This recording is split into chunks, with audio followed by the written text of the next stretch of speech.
Okay, okay guys. Ito yung area nila. Ang ganda naman ng bahay. Medyo modern. Pati gate. Diba?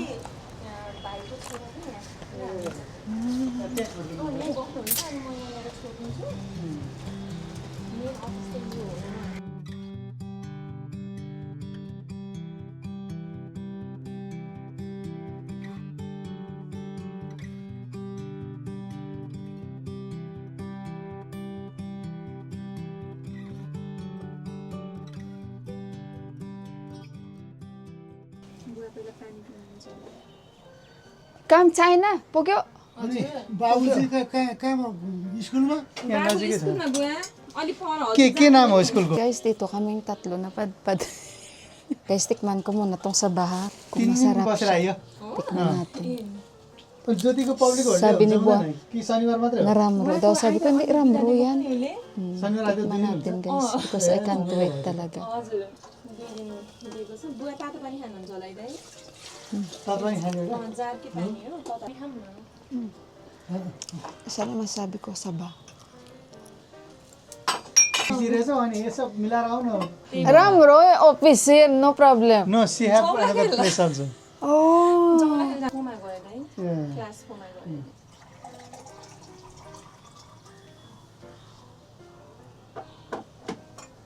Thank you, Rachana Baini. Oh. Yan, inom tayo guys. Thank you. Danibat. Yan guys.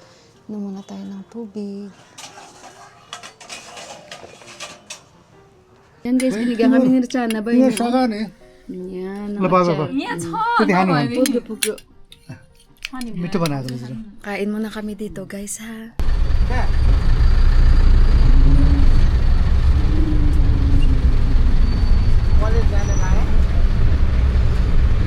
Guys, pauwi na kami. Dito kami sa bus. Medyo traffic.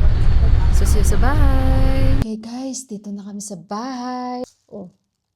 So, ayan siya guys. Binilan ako ng Deepak. 4, 5, 6, 7, 8, 9, 10, 11, 12, 13, 14, 15 pieces. Alam nyo, sobrang mahal dito ng saging.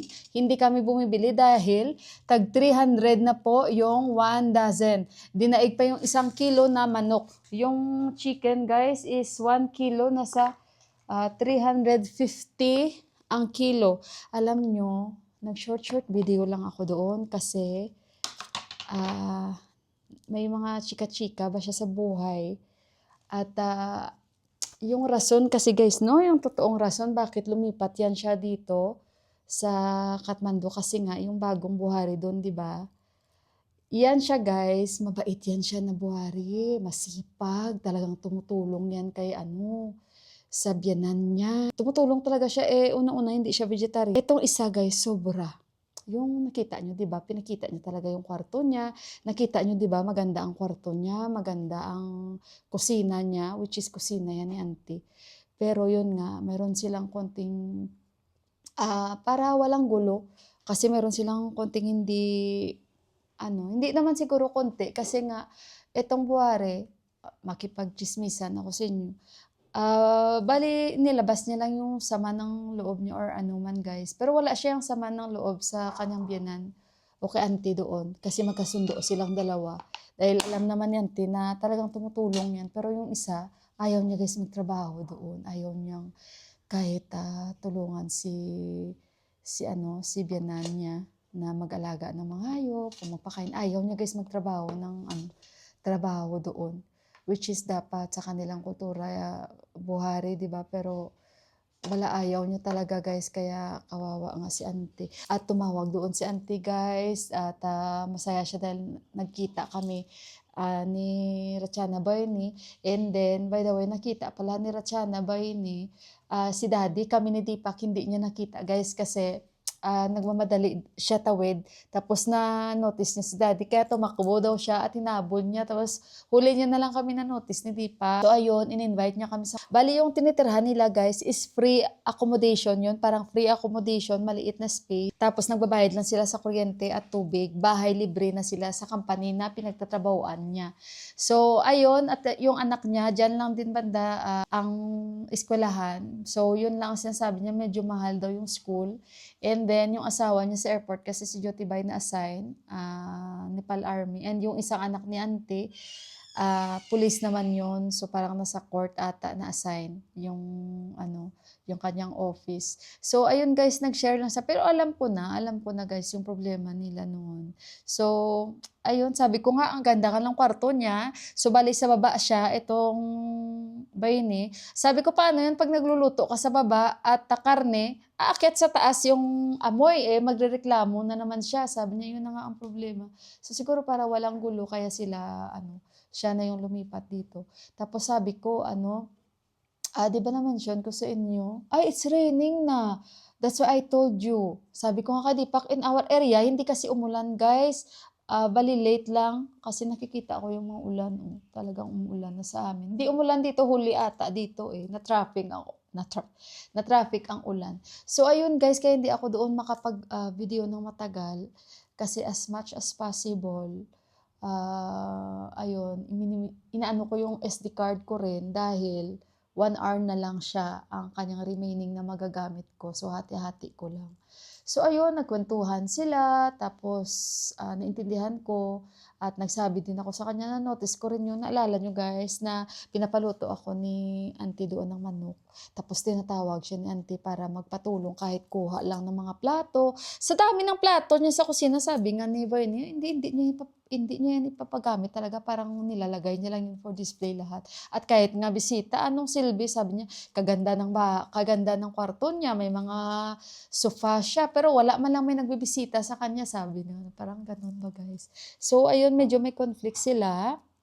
And in-invite ko rin sila na sabi ko, pumunta din kayo sa bahay. Sabi ko, magluluto ako para sa inyo. Sabi ko, sabi naman hindi pa, i-timing mo lang na para 3 kayo. Yung pinsan niya nga na Army, tapos yung anak nila. So, ayun problema talaga yun guys. Kasi, notice ko rin yun guys, kahit hindi sila magsabi. Sabi pa nga ni auntie na isa, umiyak daw yan si auntie. Nung before na yung kusina niya, kita yung kusina doon guys, pinaganda niya na parang sa kanya na talaga. Sabi ko nga kay Dipak, yung pinsan mo, sabi ko, bakit tinotolerate ang ganyang attitude ng asawa? Sabi naman ito, bakit lahat ba ng asawa? Kahit ako asawa ko, tinotolerate ko. Sabi ko, no. Sabi ko, it depends naman yan sa tao. Kung nature ng tao na masama ang kanyang attitude towards sa family mo, hindi yan, that is not good. O sabi kong ganun.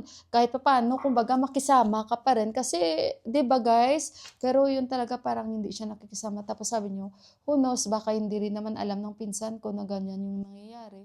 Sabi ko, paano yun? Sabi ko, tingnan nyo naman yung sitwasyon ni auntie na may kalabaw, di ba? Parang basta na lang doon siya itinapon na as in, yung kanyang mga gamit, nakita nyo guys. Tapos yung isang buwari, ang ganda ng kusina, ang kwarto. Opinion ko lang ba guys? Kasi nakikita ako So, alam ko na guys na medyo may something. Kaya, bakit sila lumipat dito na doon mas makakasave sila sa school ng bata. At iyan, nagtuturo doon ng teacher sa school. At matagal na yan doon nakatira guys.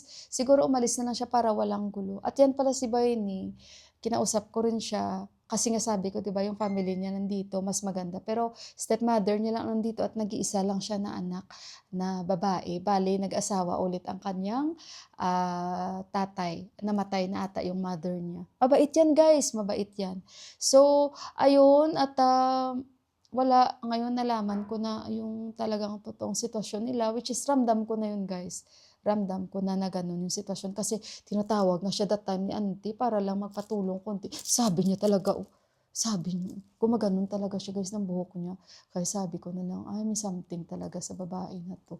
Tapos tinatawag niya talaga ako. Sabi niya, gusto ko ipakita sa iyo yung kwarto ko, yung kakaiba. So yun sabi ko kay Dipak, sabi niya, lahat naman ata na mga kalalakihan o asawa, tinotolerate naman ata ang ugali ng asawa. Sabi ko, hindi kung siguro, depende naman siguro sa sitwasyon, di ba? Tapos, ako masasabi ko siguro na kung alam ko na mali ang ginagawa ko at masama din yung pinapakita sa akin, that's the time magiging masama din ako, di ba? Sino ba ako na maganda yung pinapakita? Tapos, masama yung ipapakita ko. So sila dito, pag masama ka sa kanila, mas masama sila sa'yo. Kung nirespeto mo sila guys, double ay ipapakita nila sa'yo na respeto. Unless na talagang hindi kayo magkakasundo, iba naman yun. So yun lang guys. Pero sabi ko nga kanina kay Benny, no problem. Kahit maliit lang yung space mo, basta wala ka stress, okay na yan. Kaysa sa doon, magkakagulo kayo, yung ganun-ganun ba. Ako nga guys, sabi ko nga, kung in case man na siguro kung hindi sa labas ang mga bilas ko na babae, lalo magkapatid, sabi ko kung dito sila, ako mismo sa sarili ko, especially hanggang third floor ang bahay na to, ako mismo kakausapin ko talaga sila lahat na mag-separate lang kami kasi may attitude problem ako. Kasi hindi mo yan maiwasan na may conflict. So mas maganda yan na kada floor, iba kayo, may mga sarili-sarili kayong kusina para peace din kayo, wala kayong gulo. Kasi sa totoo lang guys, depende talaga sa joint family talaga may conflict talaga yan guys. Kahit na sila na magkalahi, may conflict sila. How much more na, 'di ba? Mixed marriage kayo, yung culture tapos yung magkakaroon talaga yan ng conflict kahit papaano, hindi pwede na wala. Real talk lang guys. Kaya ako, kahit sa kanila ni Kanchi Indira, sabi ko, sila nga ang dalawang bilas ko, nag-aaway nga magkapatid. Gusto nga nila mag-separate ng bahay. Ngayon, separate naman sila ng bahay. What I mean, at least kami, peace kami dahil may mga kanya-kanya kami. So, nagkataon lang siguro guys na hindi ko sila kasama, kaya wala kaming mga issue, wala kaming problem guys. At may mga kanya-kanya kaming, guys, no? Buhay, wala kaming issue. Hindi kami magkaaway, never kami nag-away, or issue, ganun. Kasi hindi kami kasama lagi. So what I mean to say, siguro kung nandito sila at hindi sila doon, sa labas, much better ganun yung magiging namin, sitwasyon namin. Mag-separate kami by floor, yon. Pero yung magsama, hindi guys. Siguro feeling ko, hindi rin kami magkakasundo. Dahil ako mismo, may attitude problem talaga. Ako sinasabi ko yung ganun. Diba? So, ayun lang guys. At itatry ko ito. Sabi pa ni Buwan na ramro. Siguro nalalakihan siya sa saging. Hindi niya naman to kakainin ng buo. Sinabi ko sa kanya, konting boiled natin ito. Sabi ko kay Buwa, tapos papatikimin kita Buwa. Sabi ko sa kanya. So, ito yung magiging snacks ko guys. Ayan. Tawa ko, sabi ko kay Deepak, next time ko na balik doon, magdadala ako ng sako.